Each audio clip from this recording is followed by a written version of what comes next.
Well, if you are a member of Charlotte's creative community, listen up. Right now, the city is accepting applications for creative growth grants. That's right. We're talking about real money here, designed to give a big boost to local artists, whether you're a painter, a dancer, or a poet. Joining us live to talk about this is Matt Olin. Matt's the co-founder and chief community officer for Charlotte is Creative. Matt, good to see you. Thanks for joining us this morning.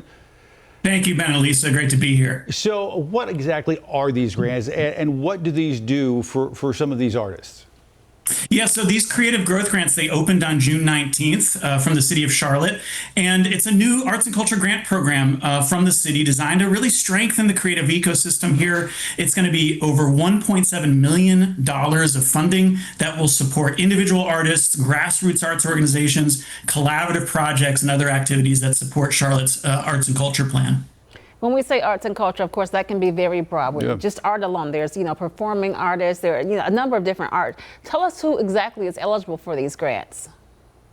Yeah, I mean, basically, we bring a wide scope to the idea of arts and culture, right? It's really everyone who is creative. So at the end of the day, it's going to be individual artists and creatives, creative groups, these grassroots arts and culture nonprofits. Really, to qualify, applicants have to meet a couple of important criteria. One is they have to live in Mecklenburg County and the project must take place in Mecklenburg County.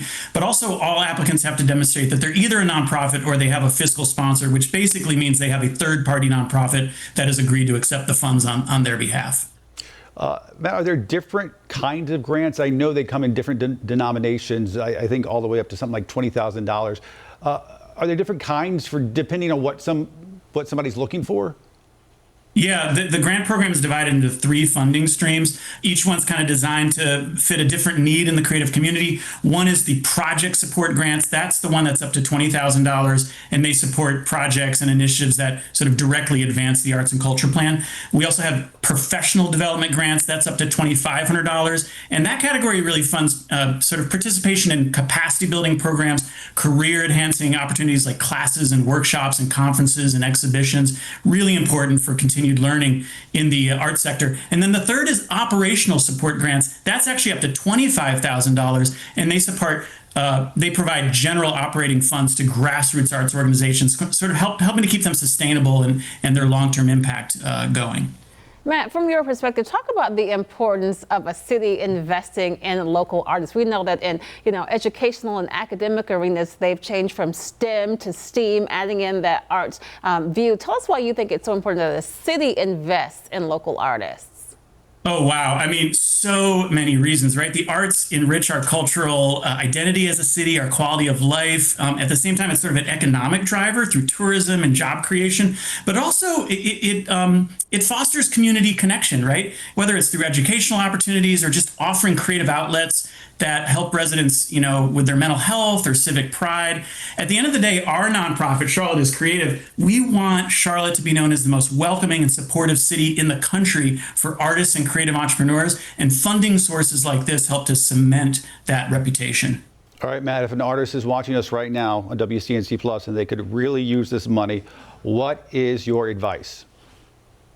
Well, take advantage of all the support that we're going to be providing, right? Because we are going to be supporting folks along the way, not just to help people put in the strongest applications possible, but also to help them build stronger skills for when they apply for things in the future, like grants and proposals and open calls. So go to our landing page, which is cltgov.me/CGG. You're going to see where you can register for all of these upcoming virtual and in-person Q&A sessions, grant writing workshops, things like that. And then get that application in early, right? The deadline is August 4th, but don't wait to the last minute. We want folks to get them in as early as possible and take advantage of all the support that we're providing along the way. A city can have all the big employers and sports teams and things like that, but when it has like really good art and artists, it adds so much texture and fabric to a community. For sure, and I think that's part of the selling point as well. You come for a job opportunity, but after work and other things to do with your family, and art is a very, very important part of that. All right, Matt Olin joining us live here on WCNC Plus. Matt, thanks so much. We appreciate it. Thank you both very much.